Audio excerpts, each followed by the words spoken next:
Dr. Oba Tashaka Show. Free your mind, and the rest will follow. A show for all who are on the journey to discover the truths about their identity, history, culture, politics, spirituality, and family relationships. This is a show for the Black Freedom Movement and the Black Power generation and the hip-hop generation, including Black Lives Matter and associate activists, all of whom are seeking change. Dr. Oba Tashaka and his guests are dropping knowledge and insight from his successful organizing, research, writings, and innovative thoughts, the best of which have piped into God's mind to lift you up higher and higher. To the bosses, OGs, rappers, influencers, and those looking to evolve from the constraints of misinformation and miseducation to build a foundation for personal growth, love, and mental freedom. Check out the wisdom of the OR. Yeah, that's the original revolutionary, Oba T, who inspired 1 million black men with his rousing speech at the Million Man March, and who continues to fight, write, and speak the truth. Dr. Oba Tashaka is one of the deepest deep thinkers in the world today. A quote by Dr. Asa Hilliard. Dr. Oba Tashaka, then Bill Bradley, was the best leader organizer in the Congress of Racial Equality, CORE. An endorsement from Dr. George Wiley, Associate Director of National CORE and the best organizer blacks produced in the 1970s as the organizer of the National Welfare Rights Organization. The Dr. Oba Tashaka Show. Free your mind, and the rest will follow. Greetings to the viewers of the Dr. Oba Tashaka Show. We've been doing reruns and also some things that I've been doing in the community for the last month or so. So this is the first live broadcast in a while. To Code Breaker 299, 2099, Mkulu, greetings. Brother Ugawa, greetings. Stephen McKenzie, Sankofa Rasha Mela, Kumbo, greetings. Sister Robin, the really dedicated sister here. Brother Kamara Winzori, I'm glad to see that your lady is getting better. She's had some rough stuff on these operating tables, but that's one strong sister. Greetings to her too. Sister Shonda Henderson, I want to thank you for the questions that you sent, and it'll help to set an interesting tone for this show. And I encourage other viewers to come up with some questions, not just, just listen, but raise some questions. To Chad Jomo Kenyatta, greetings. I'm glad to get back to this show. And I really want to express my appreciation for the sincere viewership that we've been developing here, and appreciation for your work. A lot of you are doing work in your communities, and it's helping to push our people forward. And so this is inspiring for me to be able to interact with this audience. For the past, 2 weeks ago, my wife and I went on vacation for 2 weeks. and we have a little timeshare in Cabo San Lucas, and we laid out for 2 weeks. And that's been my habit since 1973. For people who have watched this show for a long time, some of you may remember this, but for the most part, people haven't heard this before. And to Stephen McKenzie. So in 1972, I've been organizing then for going on 13 years. And I just started teaching at San Francisco State University as a lecturer, full-time lecturer. And I started walking around our headquarters, the Malcolm X Unity House. My head was tired, my nose was running. I just felt run down. And of course, that's due to nearly 13 years of continuous organizing. And then I was writing the book, The Political Legacy of Malcolm X and the Pan-African People's Organization, which I chaired, which is a successor to the Congress of Racial Equality, was doing a lot of different work, running food programs that fed over 35,000 plates of food to people and giving away free clothes. We were fighting against police brutality. We're building a school. In fact, by 72, we had launched it. We're doing a lot of different things. And so I felt run down. Greetings to Mr. Black Culture and Higher Hecka, one of our dedicated viewers and commentators. And I encourage you all to raise questions on this. So I didn't know it was wrong. So I went to a holistic doctor who was in Marin, which is one of the wealthiest counties in the United States. So white guy, blonde, everything, was a nice guy. He had worked in the Congo, providing medical relief to the victims of Mobutu. And of course, that was free of charge, and he was risking his life. And so, Lady KX Mosley, I just asked about you. You're one of the strongest people I know. I don't know how many people could go through what you're going through and still come out beautiful and strong. And I know you got a good man right there looking out for you. Because when I did that show on the Twa, one of many, and I was talking about happiness among the Twa was bringing home an antelope and putting a smile on his woman's face. And he said, that's what I do.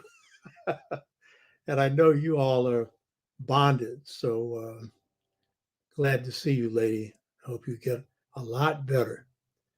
So, I went to this guy, and I'm telling this for a reason. You'll see in a minute. I went to this guy for a health checkup. It was a holistic health checkup. So he did iridology, which is looking at your eyes, because the vessels in your eyes connect to different organs, and the way in which those vessels look tell you the health of those organs. So he did a holistic health checkup, and then he had a pharmacy in his medical office, and that consisted of vitamins and various nutritional supplements. So he put me on a mega vitamin regimen that I followed ever since. This was 1972. So since my head was tired, then mega vitamins on potassium, which I've always eaten a lot of bananas because I'm, into brain, I need the brain food, but this helped pump me up. Runny nose, that may have been an allergy, but I wasn't sure. It stopped because mega dose of vitamin C, and then a whole lot of other vitamins. So I started taking those. But then I realized I had to introduce balance in my life. At 12 years, I've been now in the movement 63 years. And so I made decisions, one of which was to take vacations. That's part of the reasons for explaining this vacation. So every year I take 2 to 3 weeks off a year, usually going to Africa, sometimes the Caribbean, and occasionally Mexico. But most of my time was in Africa. And I brought so much money to Africa that you could build a nation. And then that following year, I'd gone to Africa on a work team. That was not a vacation. 3 months of working in Ujamaa villages. I lost 15 pounds. We were sleeping on concrete floors and so forth, helping in terms of the best project Africa had for economic and political empowerment. It didn't fail because it was wrong. It was a brainwashed leadership around Nyerere that sabotaged it. That was the main reason. Thanks, Hi Hecker. You like this outfit. I decided to wear this outfit because I'm honoring the Yoruba system, which I'm in a way, the last 50 years. So I just wanted to honor that. And this outfit was made in Nigeria around 1990. And the brother that you see on the promotional for this show, Araba Yemi Elibuben, is both a Babalawo, which is a priest, which means father of mysteries, and he is also an Araba, which is the second highest office in Ifa among the priesthood. And I'm alive because of him. So he's been my Babalawo for almost 50 years. So usually when I'm talking about stuff, it's stuff that I'm living.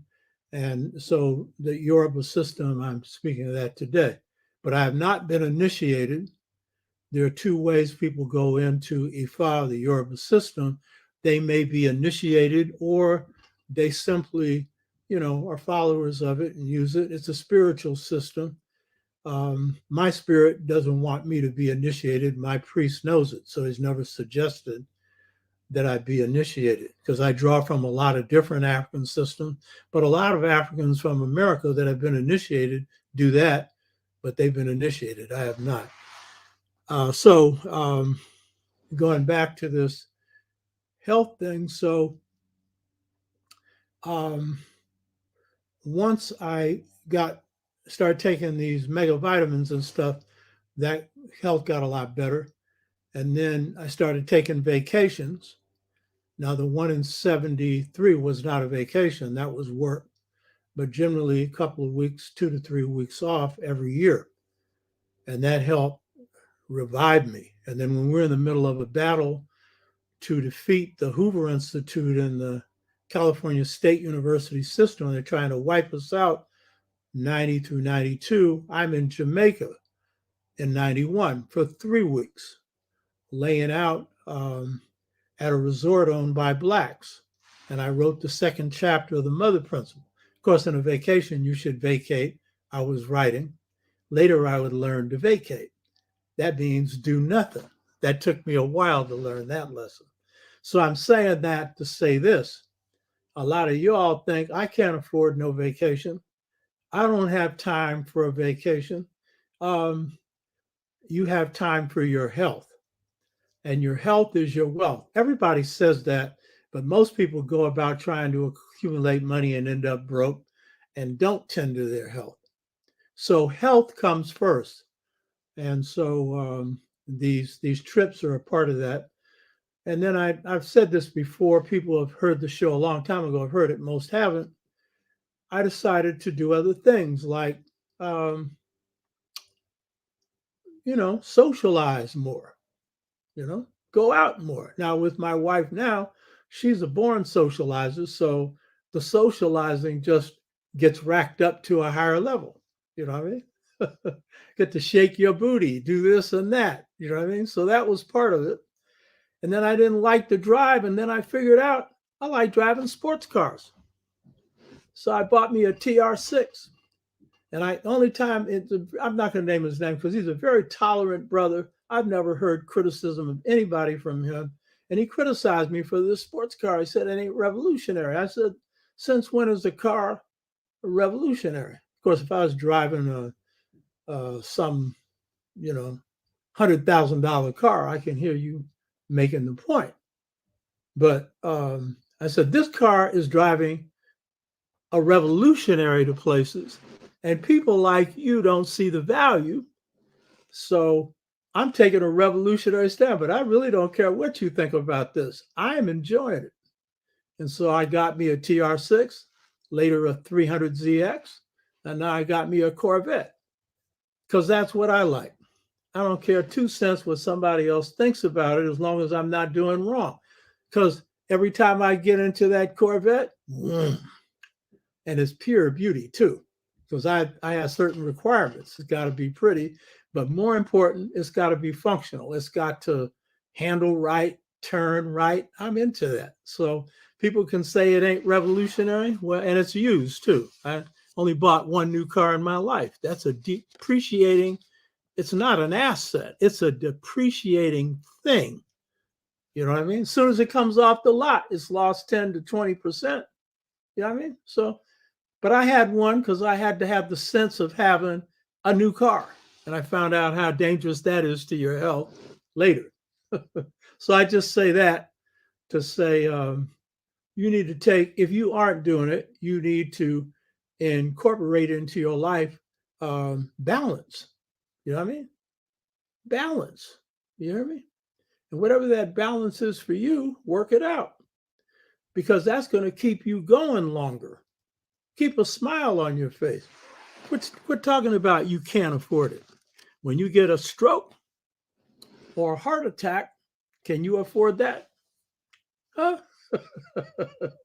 So all I'm saying is you can be a revolutionary and enjoy yourself. In fact, my greatest enjoyment is the battlefield, kicking the system's ass. I think that word ass is appropriate because that's what I'm into. You're into your thing. Whatever your thing is, do that. But to advance your people. But at the same time, enjoy yourself. So that's so much for that. And I'm going to say I enjoyed myself. I vacated, baby. That means I did nothing. That's a vacation. Most people don't know how to do that. I did nothing and had me some Mexican enchiladas. Man, that's some of the best. Not enchiladas. It's an egg thing, you know, but it's delicious. You know what I mean? So for the last 5 or 6 weeks, we've done some rebroadcast on the Twa, and there was a reason for that. Those are some of the best shows that we've done, along with the Spiritual Blues. Now, Brother Ugawa and I both agree on this. The Spiritual Blues, I think, is the best show I've done, and you should go watch that. And that was not done sitting down. It was, done with the little camera work, a little speech, and there's some background to it. But that's the foundation of our art form. And so, Spiritual Blues was the first thing. I think it's the best. And then a series on the Twa. So there was a reason for that because a lot of people now are coming on to the show have not watched these. And because we have done over, I think, 145 or 146 shows. So they don't know which ones to go to. So that's why we put those up in sequence, the shows on the Twa. And as you know, that's my contribution because the Twa, to history, I'm bringing them back into history and coming up with a historical narrative that sees them as the foundation. And that comes through the experience of the beautiful light, where God visited me and gave me the vision for the just society that led me to the Twa, which is where it came from. So you had that. And what was interesting is a lot of new people visited that because, they had not seen this before. And then some of our other viewers, some of you watched it again. And then we also did a rebroadcast of Brother Babazak Kondo on the assassination of Brother Malcolm X. Now, why would we do that? I don't think you're going to find a better interview, a better discussion, which is largely presented by Brother Sakondo. Usually when I have people on, it's a discussion. We did have a discussion. My book, A Political Legacy of Malcolm X, according to him, did inspire his writing of this book. but he is the master on the assassination of Brother Malcolm X. And it's a huge number of views that this has received. And interestingly enough, in the broadcast itself, no critical comments. One came up, I think, when somebody got to hear what the conclusion of it was without watching it. So they even told me that, I didn't know what I was talking about. So that was the only time I got a criticism too. But had they watched it, I don't think they'd have been saying that. So those were some of the rebroadcasts that came on. And then you saw a show where we were welcoming to Oaktown, Oakland Black community, Babalao, actually an Oba, a brother who was in charge of the cultural arts program in Nigeria and is now a Oba in a city in Nigeria. So that was a very important program because it was a program showing you our welcoming of him. I had an opening address, but if you watched it, you would have figured out that we had set up a cultural exchange program between the group that I chair, Pan-African Peoples Organization, a group called Wajumbe, People with a Message, who had sent me to Nigeria in 1990.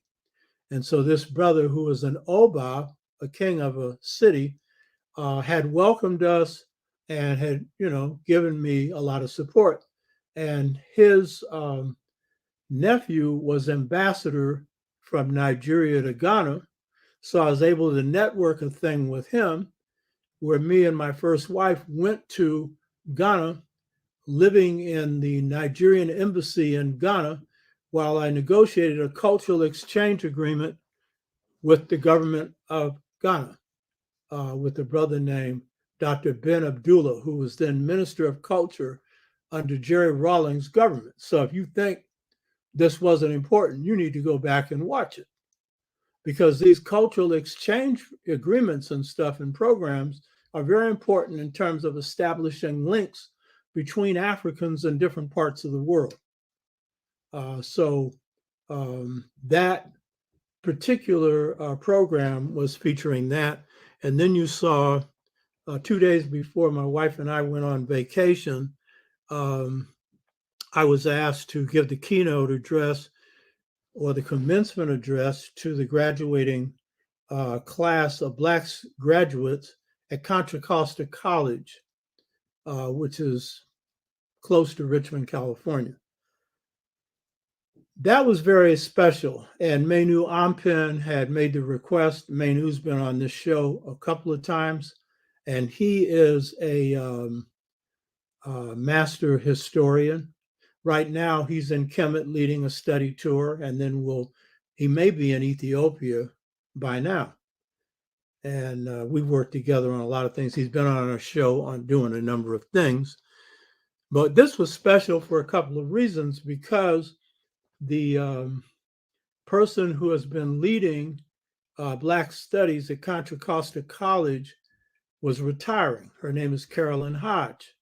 Carolyn Hodge is one of my best students. She used my rigorous teaching and examination system. Mine is, you either know it or you're finished. And she used it. And when I was beginning to court my current wife and I was getting ready to retire, I got a little lax, because I was traveling to London and doing a little romance and stuff. So at that particular point, I was going kind of easy in class. So then I ended up getting one of Carolyn Hodge's students. And she's been on one of the previous shows and made a comment. And she reminded me of the rigor. And so I had to go back and tighten up. So I'm coming to do this address, the commencement address, And so Carolyn Hodge, my former student, is stepping down as head of Black Studies at Contra Costa. And the person who is taking her place, Nzinga Dugas, who is another one of my best students, is taking her place. So this was special. That's my wife you saw walking by. So this was very, very special for me, that, you see the baton being passed on, So if you watch that presentation, that was a presentation to the hip hop generation. And if you saw the degrees these young people were getting, this is a 2-year college they're going to, a lot of science, a lot of math, a lot of heavy stuff. That was special. But the topic was the hip hop generation, a choice between two cultures, speaking to the reality that they're going to have to choose between a materialistic, individualistic, care nothing for Black people culture and one that is spiritually based and geared towards freedom and is a humanistic culture, their own. So it's their choice, what choice they make. So that's what that was about. I see a person saying, how important are links if the men's minds are corrupt? Since when do you have to be saints to link up with people? And who among us are? But the key point is links are important. And the point is very often the people doing the links are political. They're involved in work, but they're hooking up with people who, as a mass of people, are looking for a way to get out of the trap they're in, which in Africa is neo-colonialism. And here it's semi-colonialism. Got elements of colonialism with someone else messing over us. So you have to have alliances around the world. So you're going to wait until everybody's together before you formulate them? No, nobody does that, So do we really see a move when we're making a move? We really don't, because we're so tied up into victimhood. So yeah, you don't have to wait until everybody's awake. In fact, you won't need it then. And everybody's never going to be awake. So that's been some of the past stuff. One of the things that's very good to see is we've been picking up subscribers at a much faster rate. And Brother Ugaba has explained why, because he's done some hard work on Twitter, Instagram, and getting us into the algorithms. And as a result, the name of the show is going up. More people are getting noticed. But we're still on the slow side because they put us on there. They don't want this message to get out. So if you haven't subscribed, when you come into this show, subscribe right away. And also hit the like button. And also notify other people who are on your Facebook page or YouTube or whoever you know to watch the show. Because what's really interesting with this show is we have a large percentage of subscribers that watch the show on a regular basis. And we're now starting on average to generate 1,000 to 1,500 viewers in a week, combining both Facebook and YouTube. And it took us a long time to get that kind of viewership before, and we'll be doing better. So I want to really say to Brother Ogawa, he has done good work. And the others of you that have been pushing this show have also, been key to this being successful. And it's slow, but it's a dedicated buildup. And then we were fortunate enough to do a show about a month ago where we connected with South Africa, and we generated 800 new subscribers in 1 week. And that's a connection we'll be furthering along with other African connections and other countries. So this is extremely important because this is an intergenerational exchange of knowledge. So I've been exchanging stuff. We've been bringing on younger people.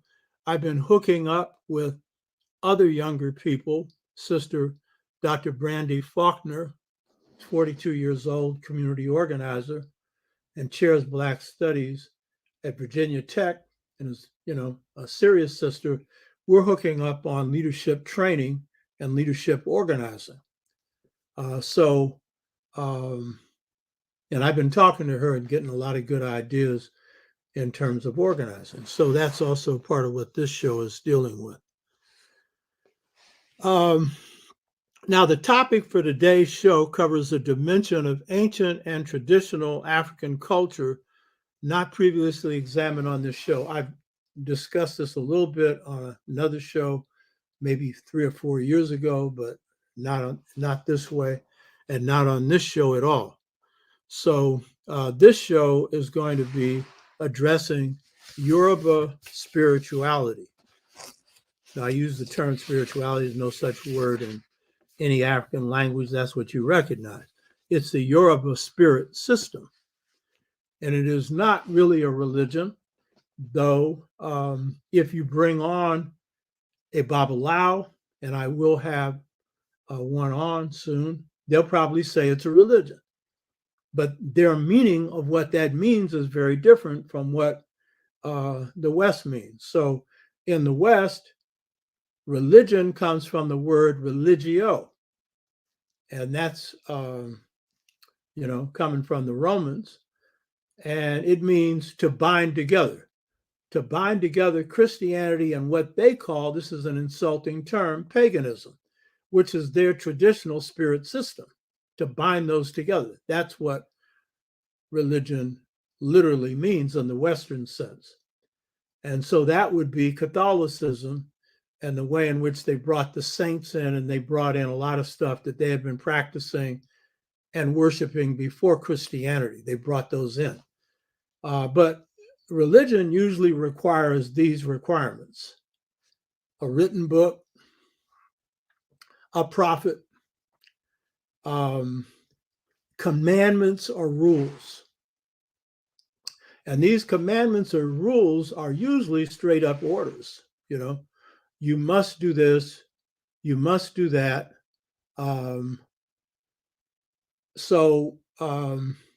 These are basic things about religion. So a lot of Africans who are coming out of traditional systems, and the title for this presentation is the Yoruba Spiritual Philosophical Conception of God. So it's going to be dealing with the essence of their spirit system. So many of these Babalawos would say we're religion. Why? Because they're trying to defend themselves against attack from Islam, Judaism, Christianity. Some people, usually not Buddhists, but others who might want to, give Buddhism something that, is deserving of respect, or Hinduism. Most Buddhists do not believe in the idea of God, for example, but they're a spirit system. So African systems are generally negated and put to the side. It's mumbo jumbo. And so they're defending that to get legitimate status. But the fact is, this is a spirit system. And while there are books called the books of Ifa, these are actually oral sayings that are verses that no Babalawo knows all of, that they use in their system. But there's no book for Ifa or the Yoruba system. And there is no book for the Kemetic system.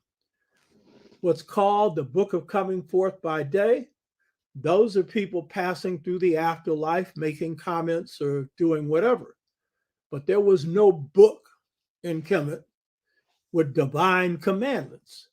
The so-called confessions of innocence are not referring to commandments. The 42, those are not commandments, because in spirit systems, you're free to make your choice. And you're not going to find anything that says everything that's said here, you got to believe it. And that is usually how the book works, the book. And you're not finding any prophets in African systems, So they're spirit systems.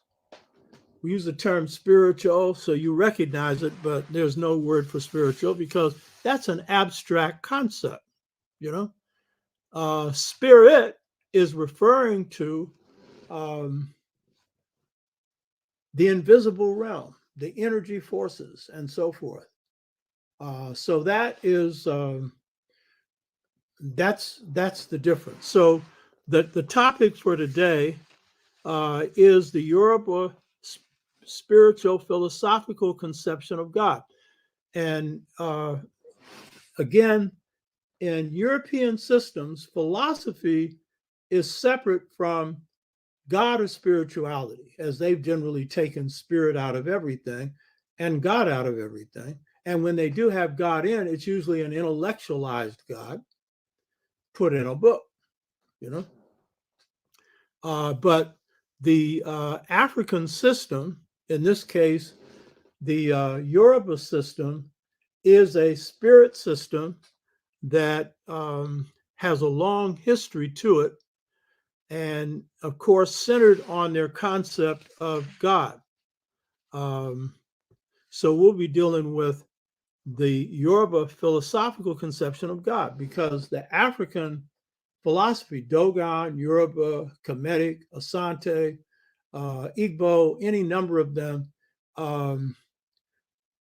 they are all spirit systems, whereas the European system is generally despiritualized. God is taken out, and for good reason, because a lot of the stuff that they're saying God said doesn't conform to science. It doesn't conform to a lot of things. So it'd be kind of an embarrassment to put it anywhere other than in the Bible or something. You know what I mean? Like God made the earth in a few days. Oh, really? Or it's got 6,000 years attached to it. Oh, really? There are some things called astrophysics that explode that, but African conceptions of God are perfectly consistent with astrophysics and quantum physics because it's at another level. You hear me? A holistic level. And that's another thing I'll say about the Yoruba and other African systems is that they're based on solid spirit investigation. And it's confirmed in many different ways. So these are higher truths, deeper truths, hear me, than most other systems have, and all systems have some good things. So I'm not saying they're not good. I'm just simply saying when you get to the African system, you're going to source, roots. And the ultimate root of all of this is Twa, which I've covered before. So in previous shows, I've examined the Twa and Dogon, and to some degree, the Kemetic conception of God. So today, while the central focus of today's show is going to be on Yoruba spirit systems, I'll be making comparisons between the Yoruba system and other African systems, two in particular. But basically, this is going to focus on the Yoruba system. Historically, the Yoruba are a people who founded a kingdom that was founded by a person named Oduduwa, Oduduwa. He was the first king of Yoruba land. And of course, because everything is spirit, he was a divine king. And that's true of African kingship in general. The Oba, it's my title, I'm not an Oba, is connected with spirit forces and spirit powers, as was the pharaoh in Kemet and the other traditional heads of African societies. So there was no secular notion that a good part of life was secular, non-spiritual. Secular and sacred were all together, and it was all sacred. And as I pointed out before, great Ghanaian philosopher, his name is Kwame Gyeke, he makes the point that in ancient and traditional Africa, there wasn't a single atheist. I'm not out here knocking atheists right now. I could understand how you could become one if you have the ideas of what God is that people have. You're going to say God's responsible for this, I become one too. I understand, like Chris Rock said, OJ did it, but I understand, Well, I'm not so sure I understand on that one, But the key point is that the Yoruba build up a civilization which begins in Ile Ife, which constitutes the Ife Empire. So Oduduwa is the founder of this, and this settlement occurs around the 4th century before Christ. Urbanization starts around the 8th to 10th century AD. And the system of rulership among the Yoruba is through Obas, OBA. An Oba is a king. And they can have different levels of kingship of a city or whatever. And then the great Oba, who is the head of the nation. What's different about the Oba, and this affects the discussion on spirituality or the definition of God and courage to change. Right on, I like that name. And I see you're busy and you're on the move. And go ahead and replay the show. And I like that name, Courage to Change. Right on. Black folks good with names. You always want to be on the good side so you get the right name if somebody's naming you. You should name yourself, though, So the Oba is to be distinguished from the king in Europe. The king in Europe was a person that could grab power. The king in Europe was often the worst man, cold and cruel,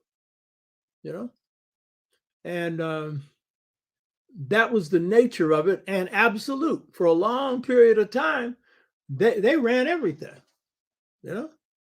everything. And that's the way corporations operate today, in case you don't get it. And that's the way your political parties generally operate too, You don't have no say-so in that stuff they're doing. Like this war in Ukraine. Biden's wrong in that. You hear me? He's wrong. He should have let them settle. He didn't. That's a whole nother discussion. So the Oba is someone who is generally picked, usually by the wisest elder, male and female, who pick the one with the Oba qualities. The one who doesn't lie, the one that doesn't cheat, the one that doesn't insult men, women, or children, or elders, the one who's brave in war, the one who is the best man in this case, if he's an Oba, And he's held in check by a council. And so it's the council that makes the decisions, not the Oba. These ideas have an effect on the Yoruba conception of God, which I'm going to get into in a minute, because here's the deal. Generally, a people's conception of God is a reflection of their conception of themselves. And a lot of you think this idea of a monotheistic God who just tells you what to do, and it doesn't matter whether it's right or wrong, turn you into dust just because you disobeyed an order, like looking at something. You know what I mean? That makes no sense. Or God who can be jealous. That's not real. God's not jealous. You know what I mean? So that is usually a reflection of the lives of the people. They can't conceive beyond that. That's why it's the Twa that have the highest and most profound conception of God, because as they said, they were pure people. And so they were closest to God. And so their definition is closest to what God is, along with others who have inherited, such as the Bambara, that God is infinite force, a part of which God distributes to everything that God creates. That is a definition that is perfectly consistent with quantum and astrophysics, that show that energy is the source of everything. And if you understand that energy source is God, then you're going to have a different attitude towards the science that you're putting out there. It's going to be a constructive rather than a destructive science. So this is a distinction coming out of governance systems that influences your conception of the overall governance of the cosmos, that is God.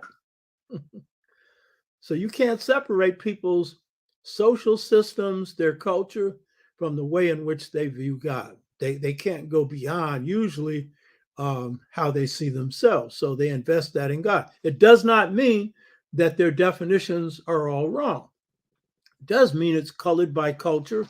And to the extent that the culture is off, then the God concept is going to be off or limited, So the closer you are to this infinite force, the better your understanding of God will be. And the closer a culture is to this infinite force, the better that culture's understanding of God.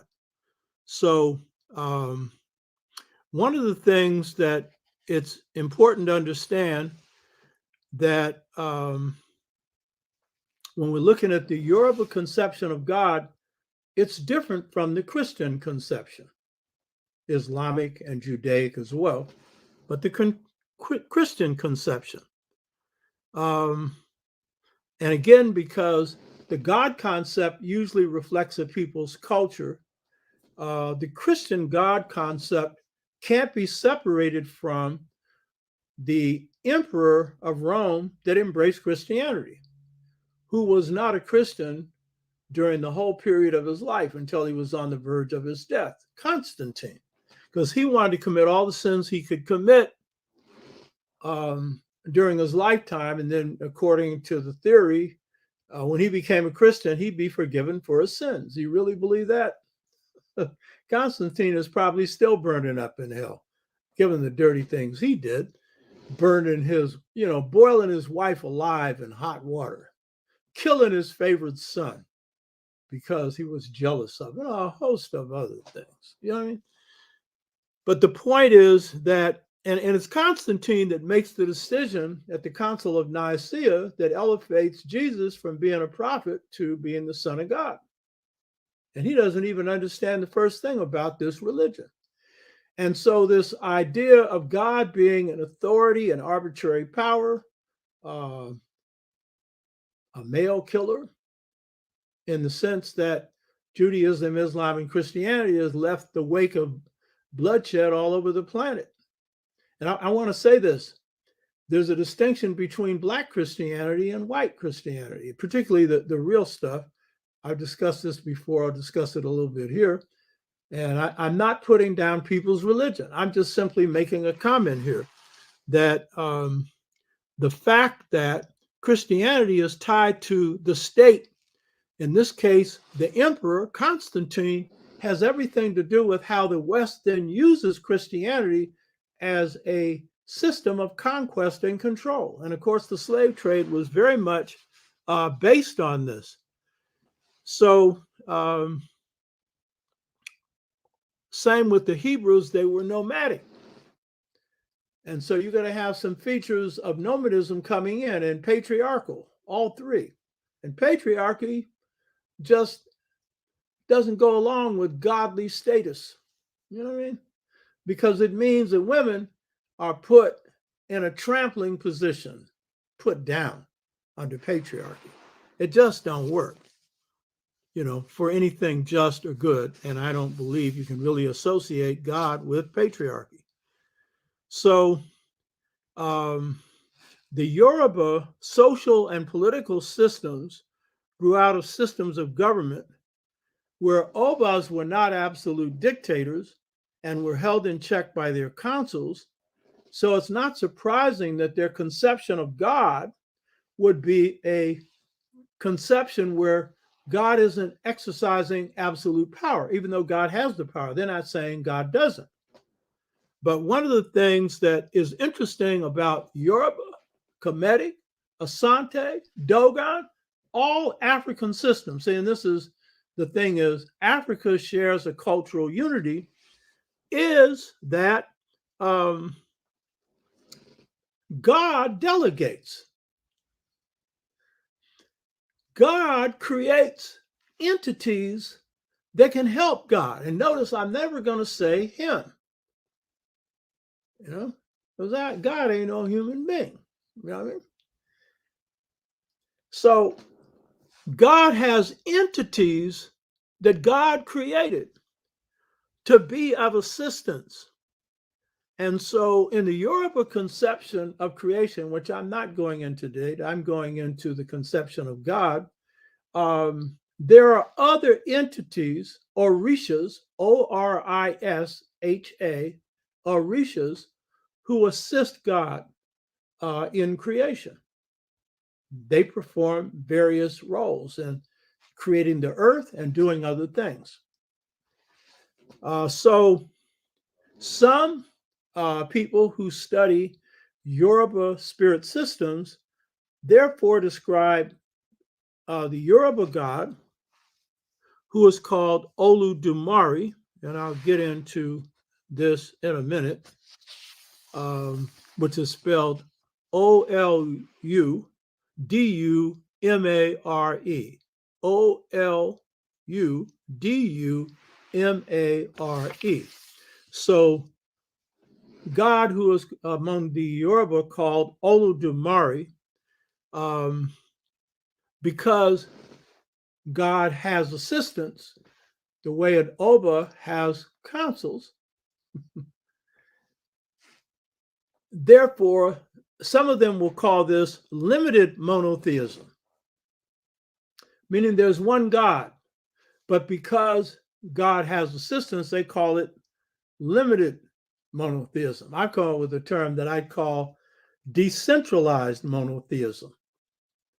In other words, African systems of spirit systems all have spirit forces that assist God, and there are those that work against God, but generally assist God. So those are netters in Kemet, Neters.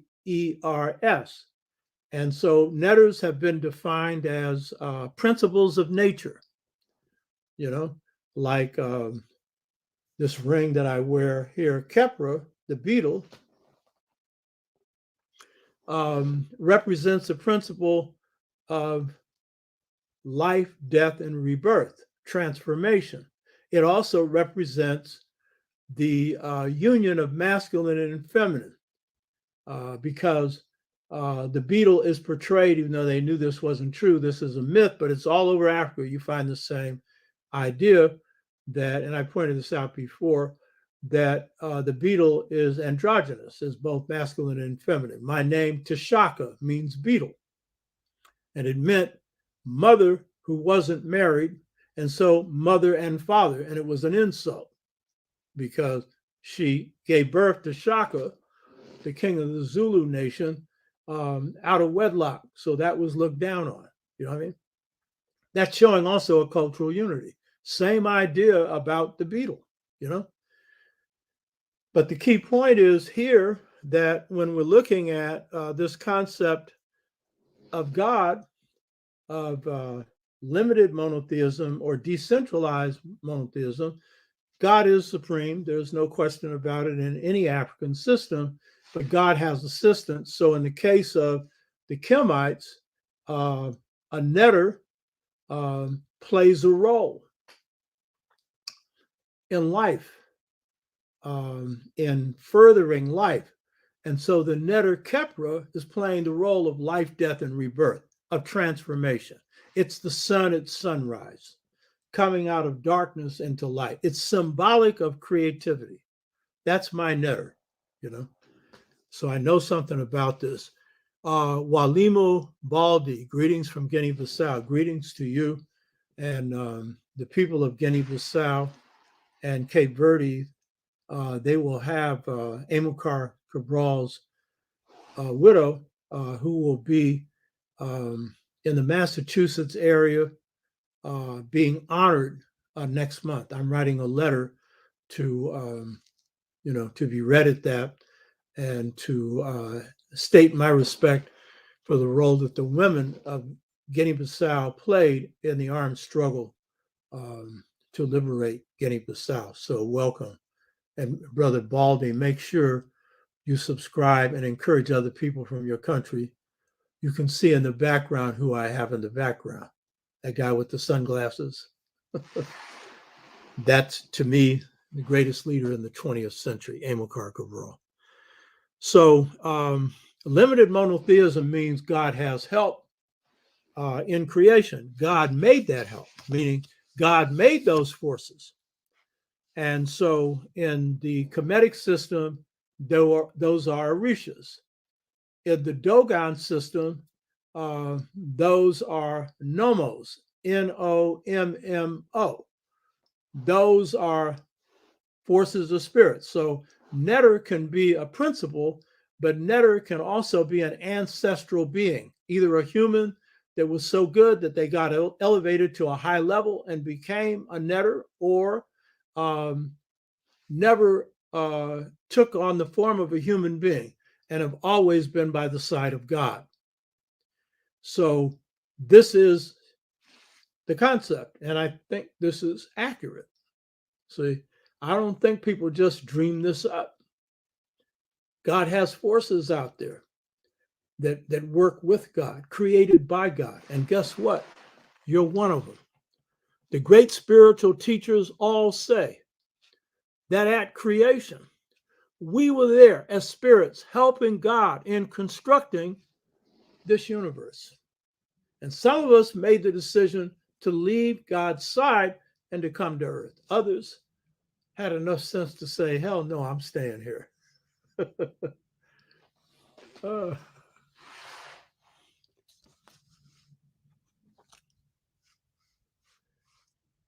Yusef Rios, what's the title of the book where I refer to Amilcar Cabral? I refer to him in a number of books, one of which is this book here, Integration Trap, Generation Gap Caused by a Choice Between Two Cultures. I refer to him also in my book, The Art of Leadership, Volume 1 and 2, and Volume 1 is still in print. And I also refer to him in Return to the African Mother Principle of Male and Female Equality, because of a lot of things that he appreciated about leadership and about culture and a lot of other things. So this is a big difference in the conception of God, that God doesn't create alone, God has help. Yeah, Yusef Rios, glad to. And if you have any questions, raise them, So this is a difference. Now, I asked Brother Ogawa to ask some of our viewers to raise some questions. And because I know people watch this show and they're getting different things out of it. And so one of our longest viewers and serious viewers is Sister LaShonda Henderson. And she raised a question. She raised 5 questions, but I want to address this one here. And I think this is going to change the discourse and make it more relevant. She raises the question in terms of dealing with Yoruba culture and their spiritual system. This is her commenting question. Shirley Chisholm said in her book, Unbought and Unbossed, that Black Americans have no culture. When we think of Yoruba culture, can we discuss what Black Americans kept from that culture. I doubt that LaShonda Henderson agrees with her on that. I think that she is providing this to raise a question. Michelle Dawson, thanks for your comment, lady. That's my point. Anybody, anybody Black or anybody else, but especially Black folks, but especially young Black folks, and especially because you're the future. But the wise ones of older generations like me and younger and older, good too. But yeah, this is what this show's about. So let me repeat her question here. Shirley Chisholm said in her book, Unbought and Unbossed, that Black Americans have no culture. When we think of Yoruba culture, can we discuss what Black Americans kept from that culture? I'm sure she doesn't buy Shirley Chisholm's statement. Shirley Chisholm was a great person. She wrote this book, Unbought, Unbossed. She was Barbadian by ancestry, and my wife is, and those are some beautiful people. And Unbought, Unbossed, I think that's correct. And she was influenced by the people that she said had no culture. The Black Power, Black Freedom, Pan-Africanist movements, anti-war movements shaped her, because the people of Barbados are called the goody-goody two-feet of the Caribbean. They're law and order people. They're very good people, and they have one of the best governed political systems by Blacks or anybody else on the good planet Earth. So I have nothing but respect for them. But I could say Shirley Chisholm didn't know what she was talking about. But it's a common assumption, and too many of us make the same mistake. Who would say that a dog has no culture, even a mixed breed? Who would say that? Everything has a culture. The only way you don't have a culture is if your people are wiped out. That means you cease to exist. Then your culture is the memories of what you had before. But as long as a people exist, culture persists. Culture is your way of life and designed for living. It's what gets you up in the morning. It's both conscious and unconscious. It's the way you walk. It's the way you talk. It's what you like to eat. You hear me? It's everything about you that makes you unique. And cultures undergo change. And our culture, definitely coming from Africa to here, underwent change.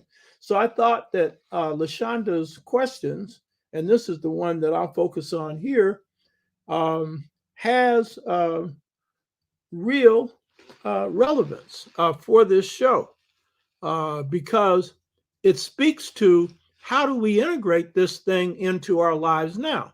And that's what she's doing as a younger person, younger than me. She's trying to get me on board with the rest of this.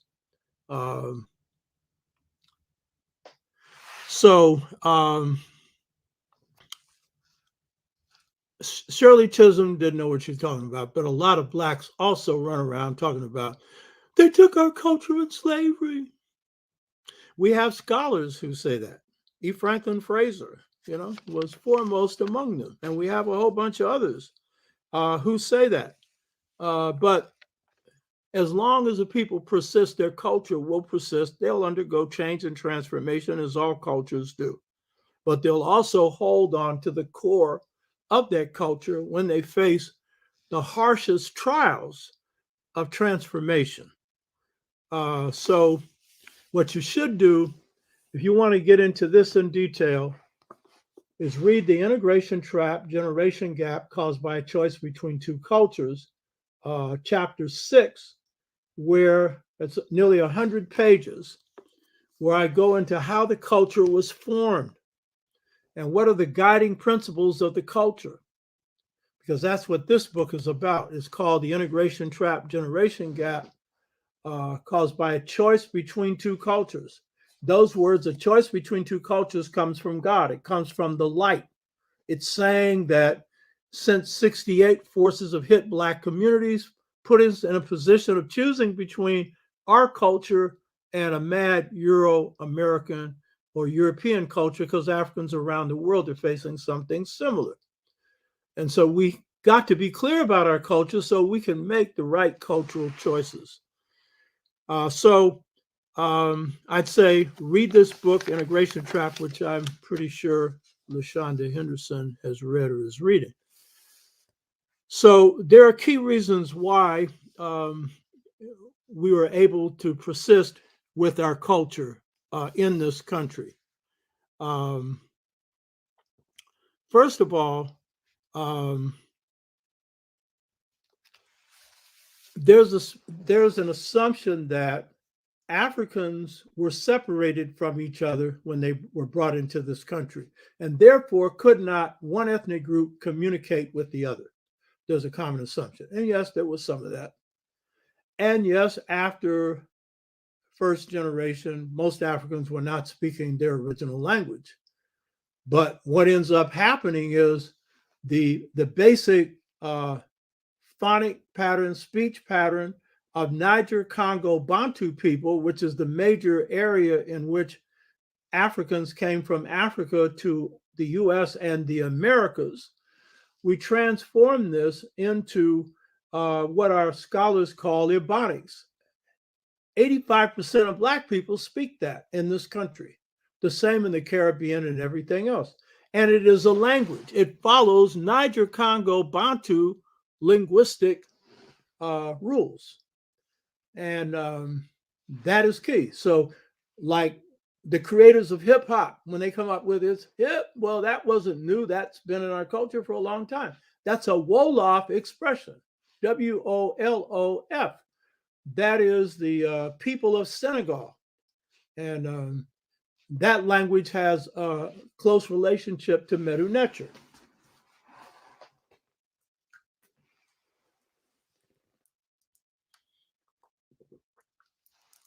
Hip comes from the Wolof expression hippie, H-I-P-P-I, cat, C-A-T. I got that from Dizzy Gillespie, by the way, which he understood the African basis of this culture, you know?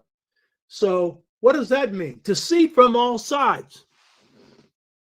The African coming from here could see from all sides. And one of the reasons why the African culture in the US is the popular culture of the world and of the US, and if it is, then how can you not have a culture and your culture is the popular culture of the US and the world? And we're not talking just about music.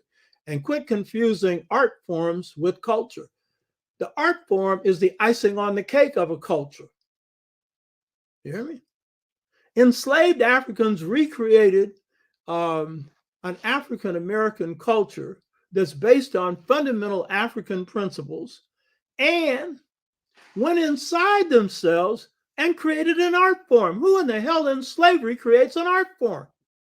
So they could, as they said, create beauty where there's ugliness. And that's the mantra that we find from both our cultural workers and our artistic workers. And the spiritual blues was the foundation for that. You hear me? Huh? So, the first thing to get straight then is that the African in America, in recreating African culture, drew from certain principles that were like fundamental in African culture, and it became those were central principles in African American culture. And the key thing to understand is that one of the reasons why it would be not as difficult as people think to continue the culture, though in revised form, but the core elements, is because African cultures share a common cultural unity. There's very little that's different in African cultures. There's a common respect for elders in all African cultures. African cultures are spirit-based. All African cultures. African cultures teach through an apprenticeship system. All African cultures. African cultures place a very important emphasis on lineage, clan, and extended family. Lineage and clan couldn't survive an enslavement. because most of a family line were not brought over in the same boat or, in the same country. But extended family could, an extended family community where you'd adopt, play mothers, play fathers, whatever. That was an integrating principle in African American culture. Orality. We gave birth to writing, but most African cultures are oral, and those that are written, like Kemet, favor the oral over the written because there's power in the spoken word. And to the extent that the written word has power, it's based on the truth that it conveys. And generally, the tradition is because of the power of orality in African culture, the oral, then our writers usually write the way they speak. I'm an oral writer. That's what I do. John Henry Clark was an oral writer. You got more power that way. Just like a saxophone player. He takes that saxophone or a trumpet player and reproduces the voice in the instrument. That pervades all parts of the art form. Word up, that ain't new. But the hip hoppers took it to another level. But again, that's new African, just translating it to a new reality, but taking a core principle of African culture and using it. So that's part of how this culture was continued. But this idea that Africans were separated from each other. Well, there's a very important book called Exchanging Country Marks by a brother named Michael Gomez. And my book, The Integration Trap, I draw on his research as well as my own. And this is a key point he makes, that far from separation of Africans from each other being the main practice of enslavers, the main practice was to bring in Africans from specific African ethnic groups because you needed specific economic skills in building up this economy, because these people were too lazy and ill-informed to know how to do it. And so what Gomez does is chart the different areas of Africa that Africans come from. And so he shows, for example, and he's using a table put together by a man named Philip Curtin and David Richardson. So it shows that Senegambia produced 13.5% of the Africans in the United States. Sierra Leone, 16.6%. The Gold Coast, Ghana, places like that, 14.1%. The Bight of Benin, 3%. The Bight of Biafra, 15.6%. And West Central Africa, 25.3%. The point is this: Africans from specific ethnic groups were brought in large numbers to fuel parts of the economy. And so in this particular case, if you look at a place like Louisiana, the state of Louisiana, you have a heavy concentration of Bambara people, for example. Why? Because they were rice cultivators. And so that's a special skill. These whites didn't know how to handle rice. And rice is a crop that we eat regularly. And you should eat brown rice rather than white rice, because white rice has got nothing in it that's nutritionally good for you. So rice is a staple that's an African food that you eat. You understand? Along with a lot of other things that you eat. But the point is, you had Africans from the same ethnic groups coming in, living together, working those economies. So if that's happening, you're going to be transmitting culture that way. You understand? And so this is real key. And so these groups that are being listed here are extremely important. So far from you just being separated from each other, and some of that did happen, you have Africans from specific ethnic groups being concentrated in specific states and in specific regions. The other thing that promoted the continuation of African culture in a new form, because we had to fight to revise it to keep it going, but drawn on the same principles, was the fact that when we're pulling Africans together, the majority of the plantations we're living on, they're large plantations. They're not small. The assumption was they were mostly small. And if they're small, the European's going to have more cultural influence. But when they're large, then it means you could go for days without seeing a white person. And it means that there's going to be a lot of transmission of culture going on that way. So all of these things are extremely important in understanding how culture could be transmitted and reformulated based fundamentally on African principles. So cultural unity, the fact that people from the same group are being brought in together, the fact that these plantations, for the most part, are large, so you can communicate and pass things on without whites always having their ears on everything and eyes on everything. So this was a part of it. Now, central to the continuation of African culture in the U.S., and this is true in the Caribbean and everywhere else, is spirit. Spirit is at the core of the transmission of African culture in the Americas and in the United States. Spirit, that's the core. And it is the key weapon that Africans carried into the plantations against the European. It was a spirit warfare. You could call it a spiritual, but it was a spirit warfare. And it was all the ideas contained in a spirit culture.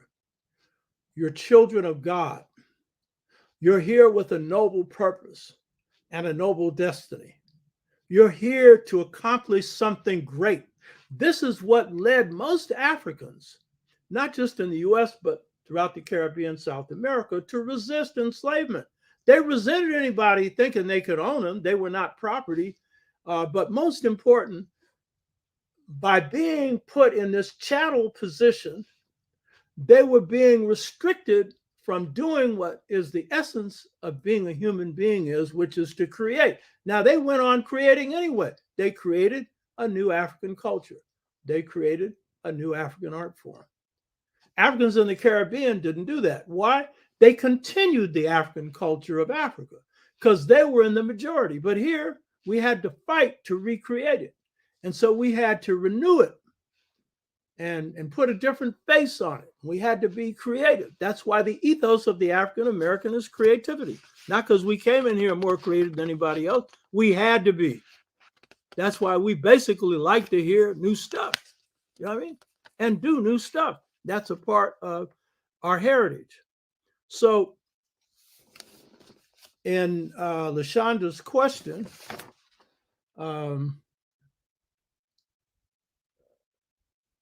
she asked here, when we think of Yoruba culture, can we describe what Black Americans kept from that culture? Not just see here, you don't just talk about Yoruba, you talk about all of them. Because, for example, spirit, that's all of them. And so this is an important thing to really look at, that all of them had this common spirit cultural unity, all of them. They were all spirit-based cultures. And all of them had a system of divination. And they had a priesthood that managed that, all of them. Igbo, Yoruba, Asante, Dogon, I'm sure Kemetic. Next week, I'm going to deal with the concept of destiny in the Yoruba system, compare it to other African concepts. But that was key. So Africans came in with this system and with this belief that they were on a divine mission. This was interrupting their divinity, their purpose as divinities, because they all see themselves as lights of God. And so Du Bois would conclude Now, I pointed this out before, he was half right and half wrong. He was right in concluding that the most important institution carried from Africa to the U.S. was the institution of the priesthood. He was right about that. And he intuited some things that he didn't have information on that he was right about too.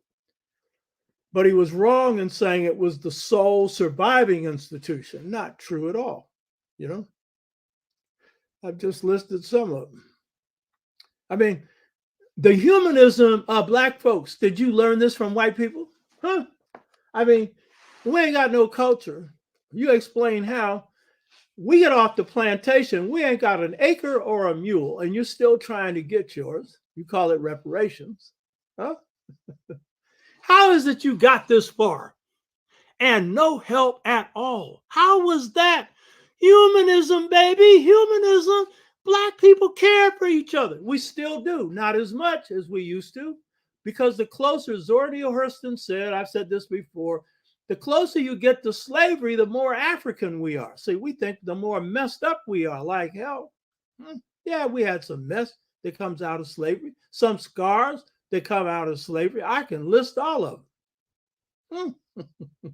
But the fact is, because of this humanism that we inherit from the Twa and then are passed on from all these cultures, including Europe, Asante, and others, that humanism of caring for each other was a key thing that enabled us to thrive even in the midnight of new slavery, you know, so-called Jim Crow. Our people would look out for each other, you hear me? Share with each other, care for each other. That's an African cultural foundation.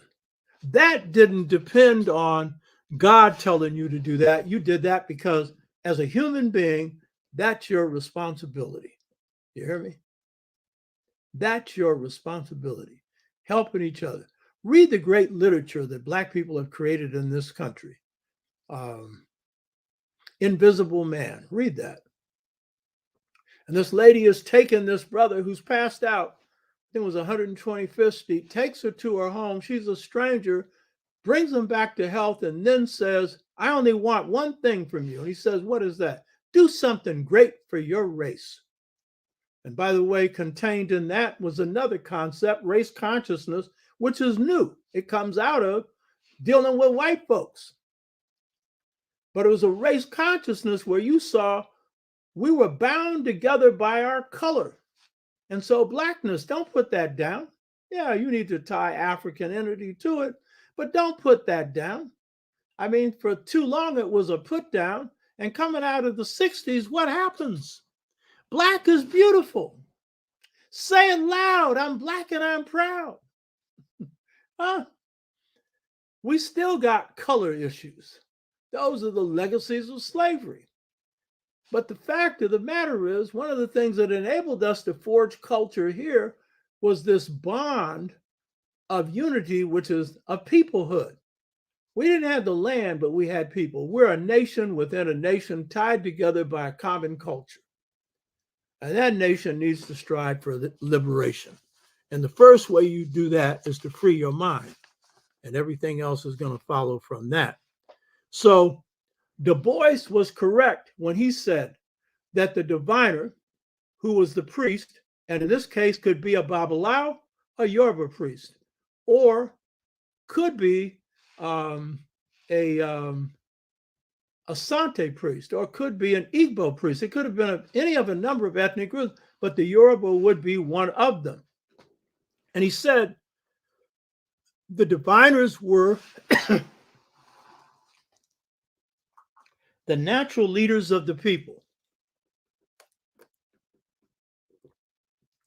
He said they were the healers of the sick. They were the comforters of the sorrowful. They were the rude and picturesque leaders that the people looked forward to for leadership and direction. He then intuited that they became the leaders of the Black church. He had no proof, but that was intuition based partially on traveling through the rural South and what he saw. I've done the research. There's no doubt about it.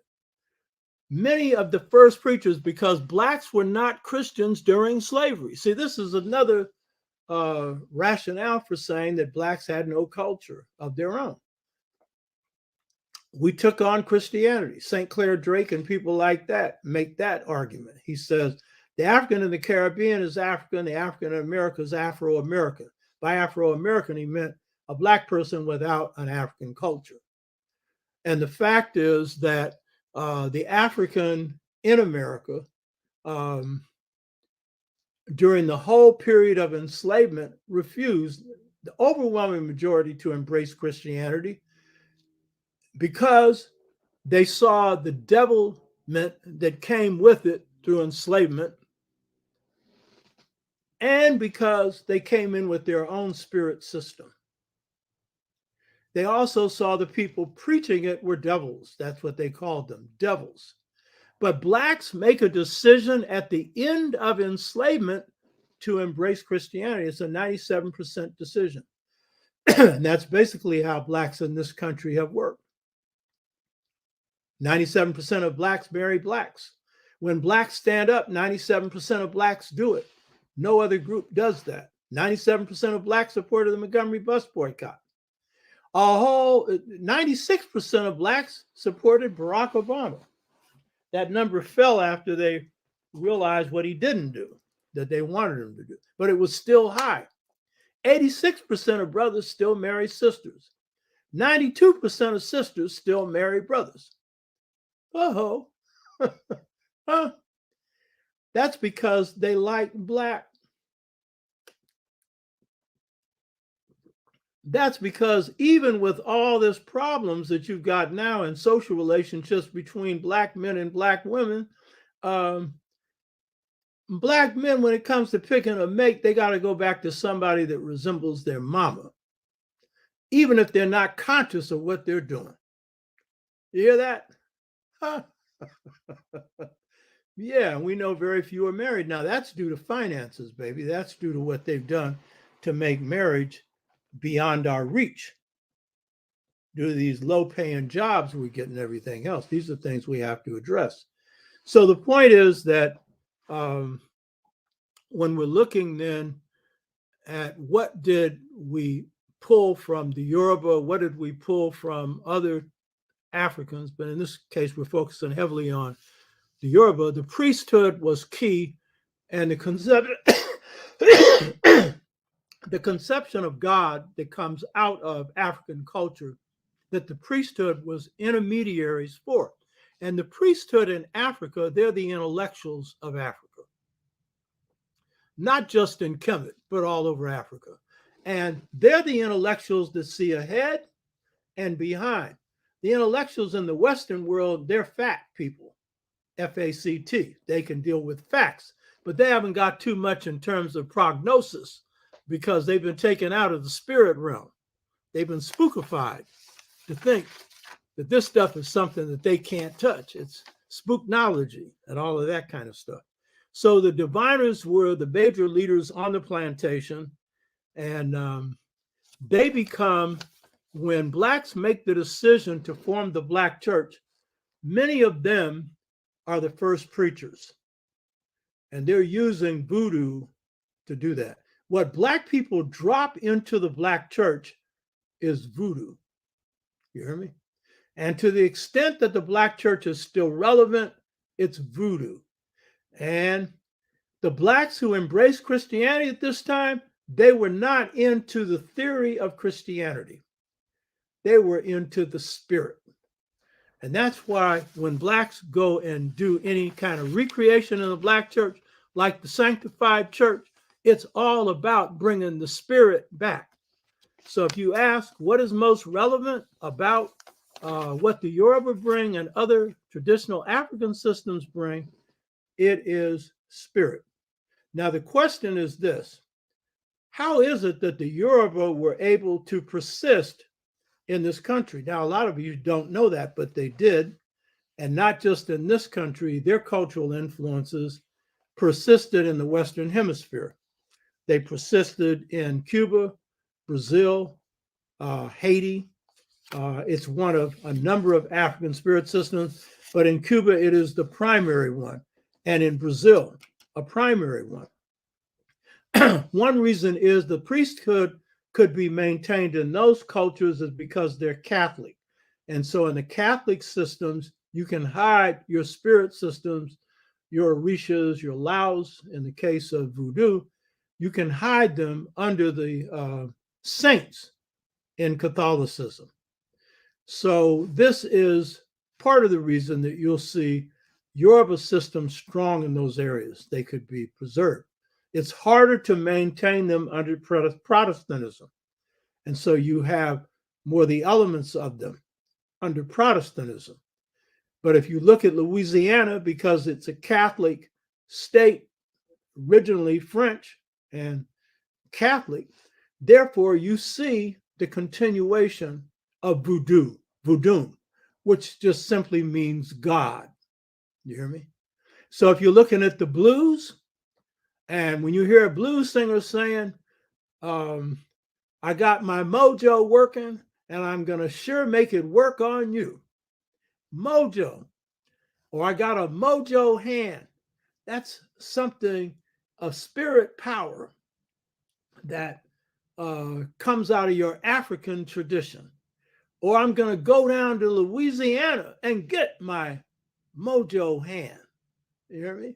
That's all a part of this African spirit tradition. You hear me? And why was the diviner so important on the plantation? The diviner wasn't just protecting you from a whipping. That's generally what all enslaved Africans said in the slave narrative. The diviner was telling you about your future. The diviner was giving you advice on whether or not an escape plan, a runaway plan, or a revolt would work.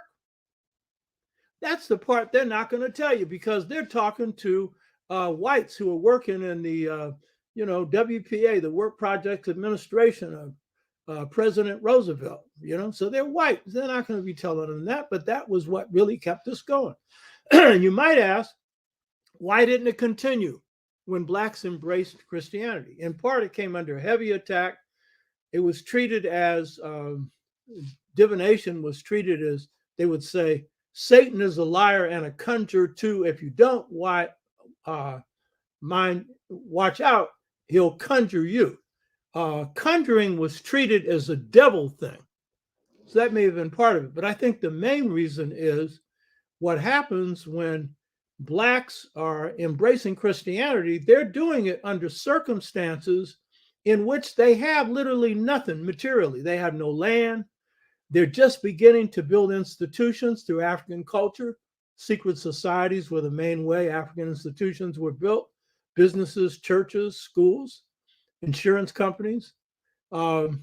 So they saw they were creating a safe space, a place where they could sit and plan things and get away with it. And so I think that as a part of that process, they were moving into a new reality. So the divining piece wasn't as central as time went on. But you'll find that among blacks, going to people to get your future told and stuff like that continued. And some diviners continued to do that kind of work. So that's part of the relevance of the Yoruba system to today, or any African system. Your culture is basically fundamentally African.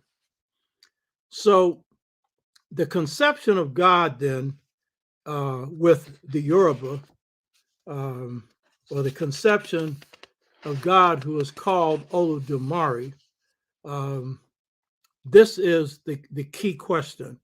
What do the Dogon mean when they were referring to God? Their conception of God is consistent with what we know on the spirit level. The Lakotas, I've talked about this before, their great holy man, Fool's Crow, who actually through astral traveled to the highest realm of heaven and saw God as a great white light. My experience with the light, I've seen that, and a white light. And many of you, if you're dealing with spirit work, that's often what you're dealing with. when people pass to the other side, sometimes you will see a great white light come as their spirit leaves their body. My sister saw that when my father passed. And you're only going to get that white light if you're going to the right place. And in the case of Fool's Crow, he saw when he went to this highest realm, is the realm of heaven where God resides, which is a great white light. He saw a blue light, which was the light of the sky or heaven. A green light, which is the light of Mother Earth, which is consistent again with the Yoruba idea that God has forces that are helping God. It's not just God doing it all by God's self. This notion of God is real key. And so when we say the Yoruba conception of God, for the Yoruba to understand that is to understand the meaning of God's name. That is the most important thing. And so in the meaning of God's name, the reason they would place this emphasis on understanding God this way is because for African people and the Yoruba in particular, your name represents your character. It represents the essence of your personality. And so for the Yoruba and most traditional African people, while you'll have a name that will describe your personality, your real name is hidden. And only you or a few people know. And the reason is that if that name is known, then people could use magic on you, in which case they could harm you. So to understand what is the meaning of the Yoruba conception of God, or Oludumare, then it's important to understand the meaning of God's name, Oludumare. And so in the Yoruba system, the name Oludumare consists of two words.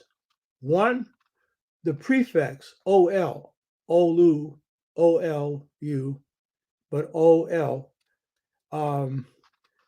It originates from the vowel I, derived from Oni, O-N-I, Oni. It means owner of, or lord of, or one who has ownership of. So the Yoruba conception of God is owner of, lord of, or one who has ownership of.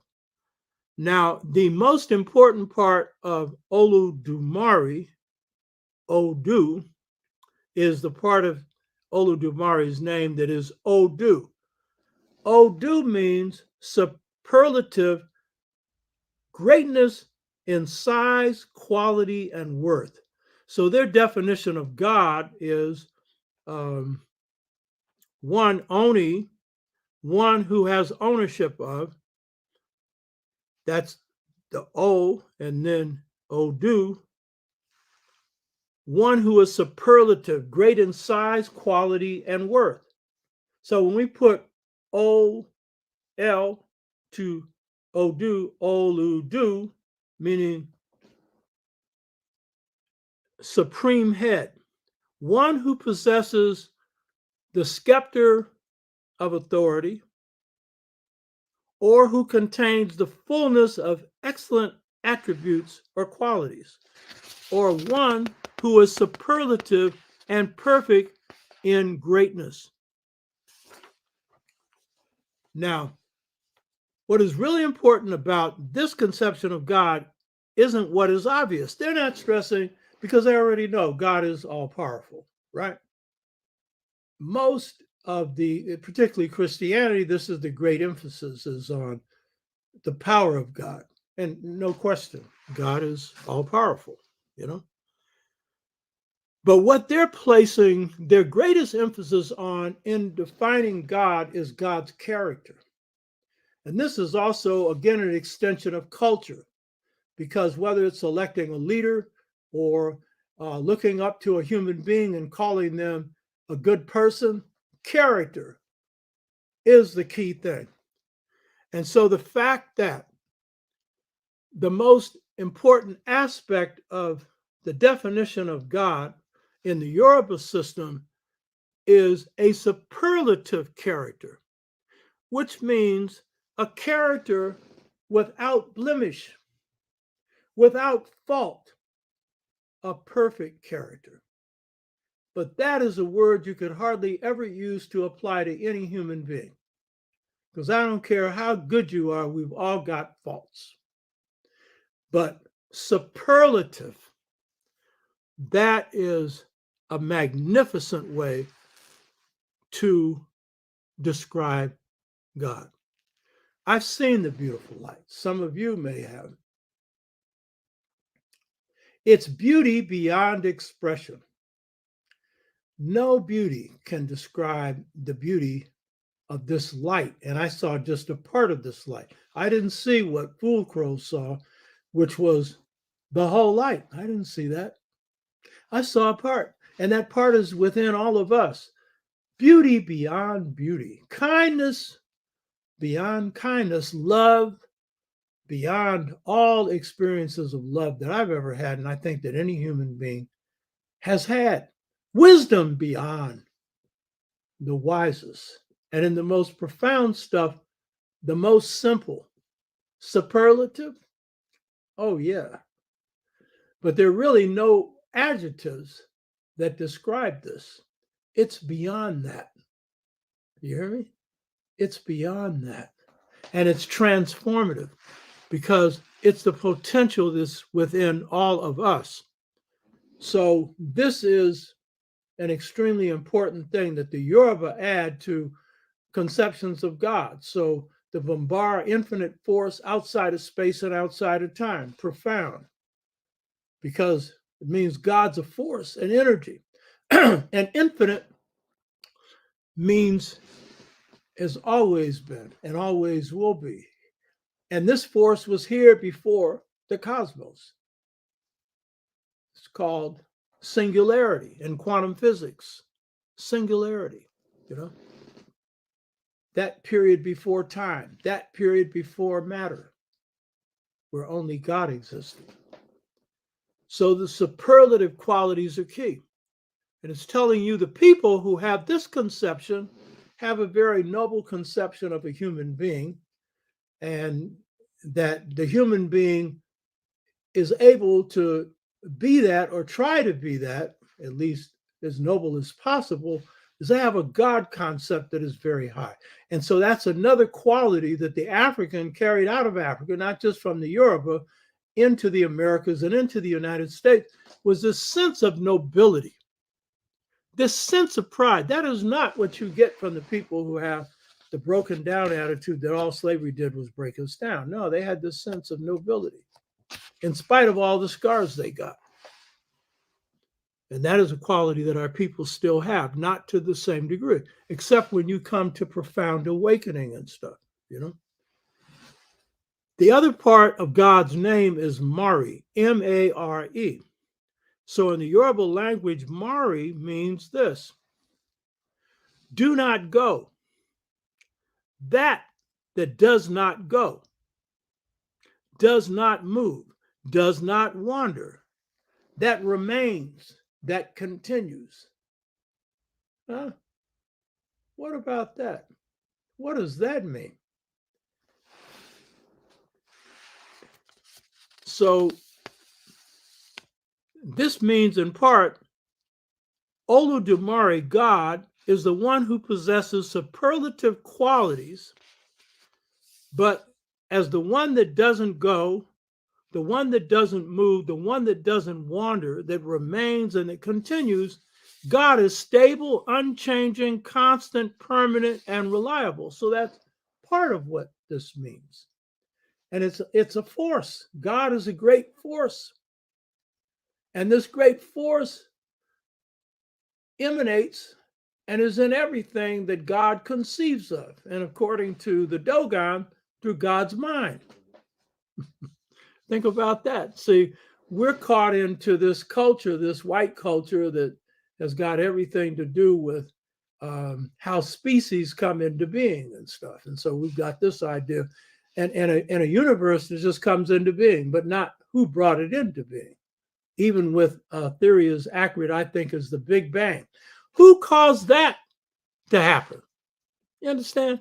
That's left out. And of course, if you've got a God who doesn't make too much sense when it comes to a lot of the things that you're being told God could do, make everything in a few minutes and stuff like that, and also do some arbitrary things, some of which aren't good. So you might question that. But this is a science, but it is a spirit science. So if we look at the Dogon, I think we get a better idea even of what this means. In the system of Sodiah,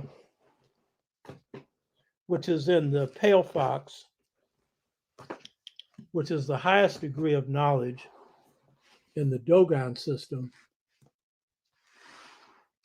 Now, this is not a book. This is simply oral stuff conveyed and put into writing because the Dogon are oral. They use a Dunuso table of signs that convey knowledge. In the very opening of the Pale Fox, we have a definition of Amma, which is the Dogon word for God, A-M-M-A. And so God is defined as this. They say, quote, the word Amma means to hold firmly, to embrace strongly, and keep in the same place. To pronounce Amma's name is to preserve all space. The name Amma is preservation and safekeeping for all things. Amma holds life. So this idea of Mari, a God who stays in the same place, doesn't move, doesn't wander. This is the same conception with the Dogon, but the Dogon are explaining that in not moving, God is holding firmly, embracing strongly in the same place. It's telling you, doesn't move. Meaning, God holds life. God is the source of life, the continuation of life, and the transformation of life. And it is also saying for human beings to be consistent in pursuing certain truths and principles is good, even though life has changed, and it's discovery, and it's discovering new truths.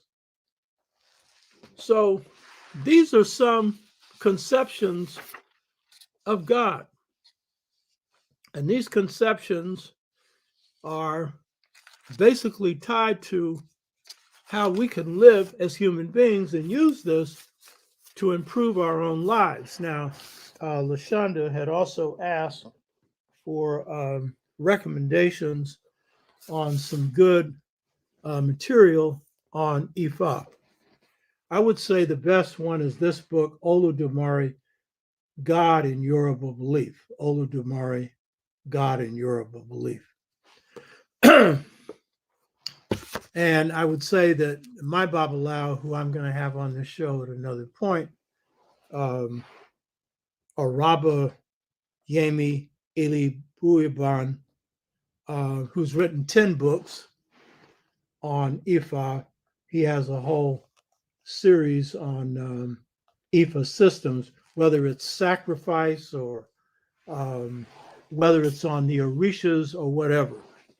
And I'm going to have him on this show. And I featured him on the promotional for this show. And he's a practicing Babalawo. There were other questions that LaShonda had. We could deal with at another time.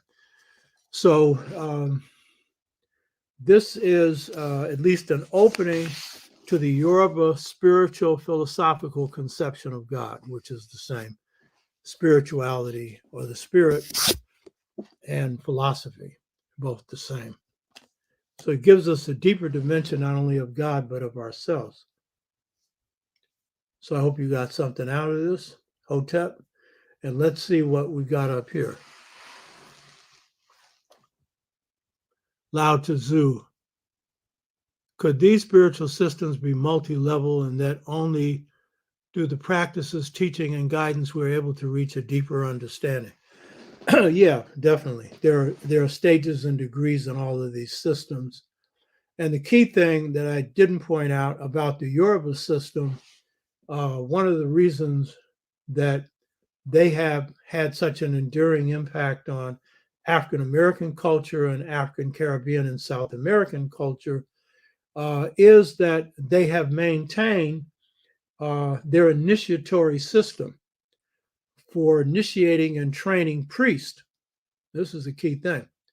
And they've been able to do it under circumstances in which a lot of traditional systems have gone under, not just African. So that has been a part of their ability to adapt and survive. For example, Araba Babalao, Yemi Eli Buyaban,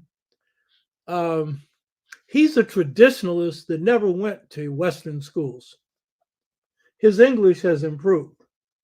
And some people will say, oh, I have trouble hearing him, yeah, well, look at what we do with our ebonics, you know what I mean? What are you talking about?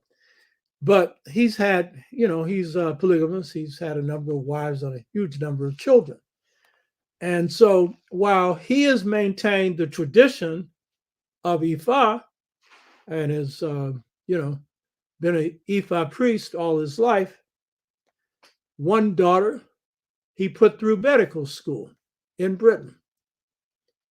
And each time one of them graduates, you see it up on his Facebook page.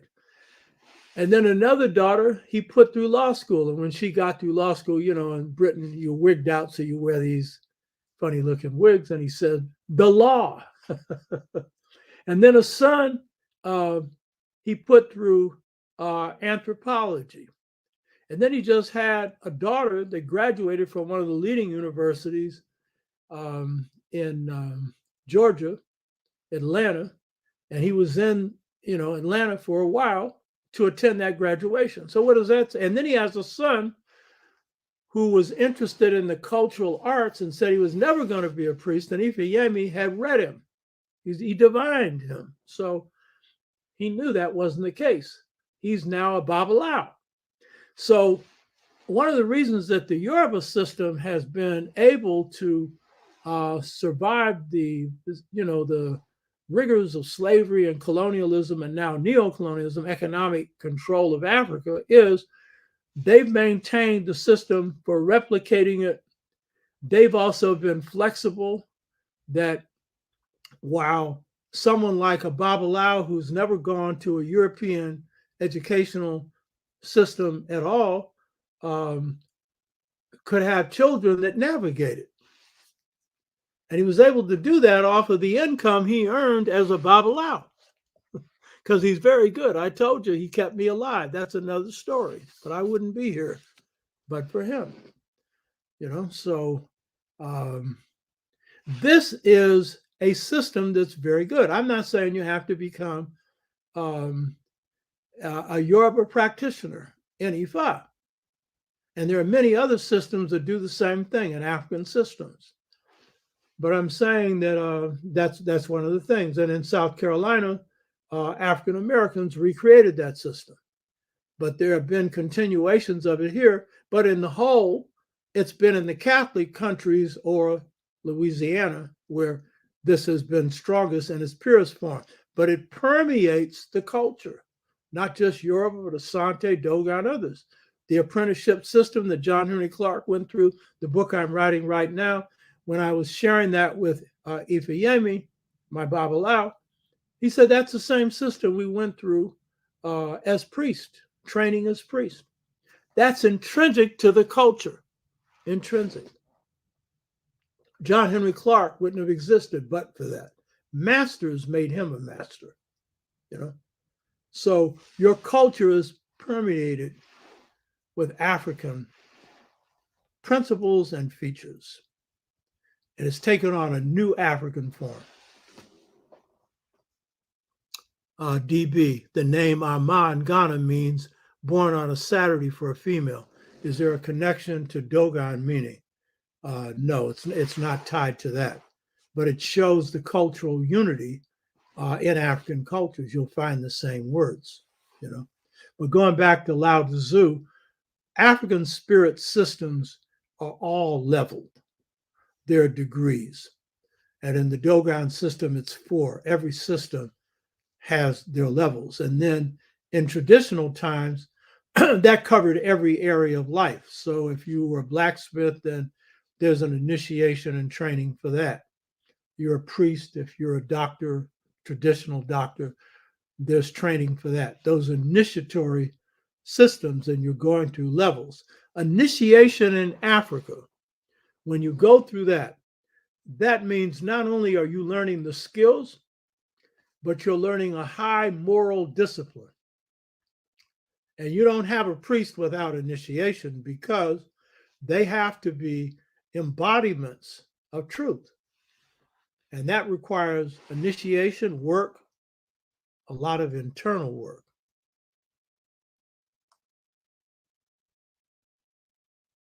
So if there's anything else here.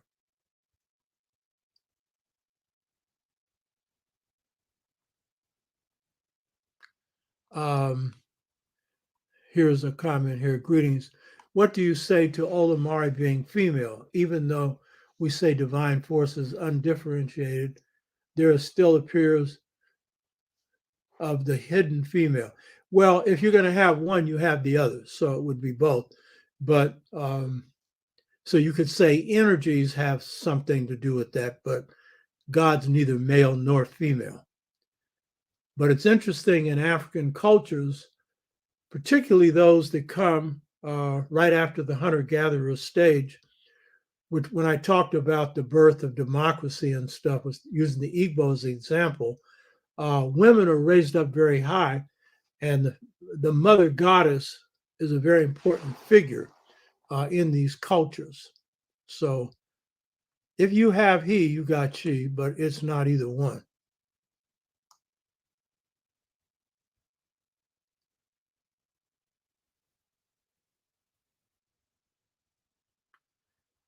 Oh, what are you saying, Lao Tzu? In Haiti, where voodoo is prevalent, why is it that the system of divination has been incapable of providing a path of liberation for Africans in Haiti? That was the key to the liberation from slavery. That was, and it wasn't just divination, but it was the whole system of voodoo in which, you know, the power of spirit is key. That is what produced the liberation. And it was not voodoo that held you back, even though you had people like Papa Doc using a negative form of it to, you know, oppress people. But it was a liberating thing. What's happened that has been a problem for Haiti has got nothing to do with voodoo. It's got to do with color systems that come out of slavery, where light-skinned blacks took on the mentality of the French. It's got to do with whether your skin is light or black, elitism that comes in where greed takes over. And so where elites were more concerned about their own well-being than the well-being of the people.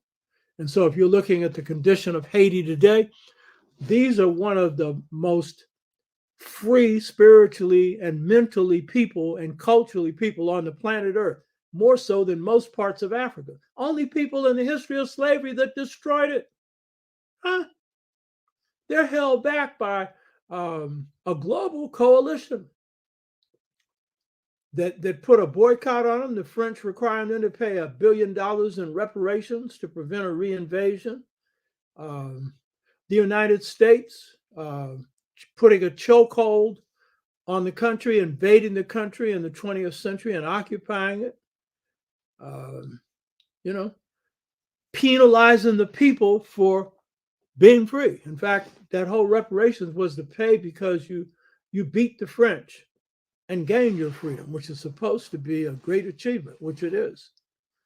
So it ain't voodoo that's a problem.